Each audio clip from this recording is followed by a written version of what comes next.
Assalamualaikum warahmatullahi wabarakatuh. Let me introduce myself. My name is Nopi Pebrianti Buhaeri with student ID number A1A2020. I'm from English Literature, Faculty of Literature Department. Now I will storytelling about triple X. There is a story, I cannot tell it. I have no words. The story is almost forgotten, but sometimes I remember. The story concerned three men in a house in a street. If I could say the words I would sing the story, I would whisper it into the ears of women, of mothers. I would run through the street saying it over and over. My tongue would be turned loose. It would rattle against my teeth. The three men are in a room in the house. One is young and dandified. He continually laughs. There is a second man who has a long white beard. He is consumed with doubt, but occasionally his doubt leaves him and he sleeps. A third man there is who has weak eyes and who moves nervously about the room, rubbing his hands together. And the three men are waiting. Upstairs in the house there is a woman standing with her back to a wall, in half darkness by a window.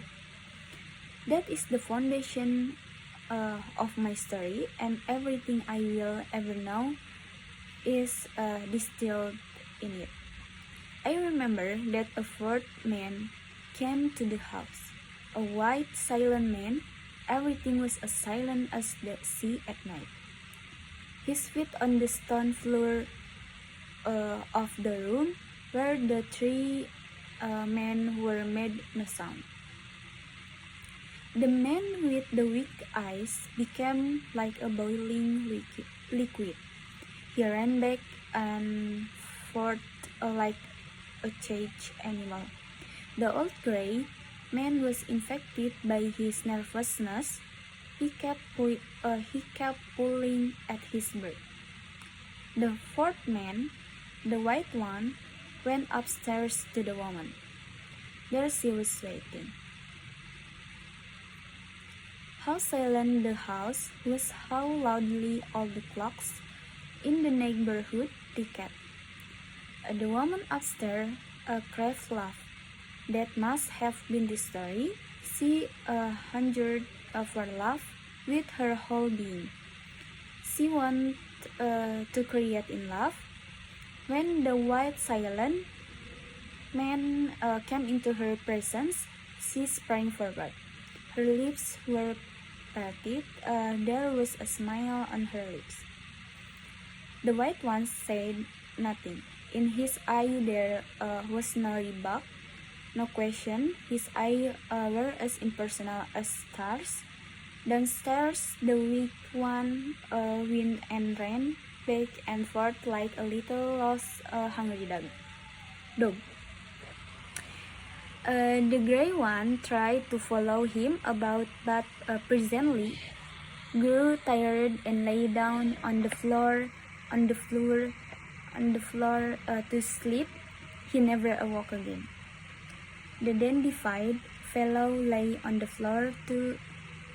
He laughed and played with his tiny black mustache. I have no word to tell what happened in my story. I cannot tell the story. The white silent one may have been dead. The waiting, eager woman may have been live. But the old gray beard man and the weak one puzzle me. I think but cannot understand them.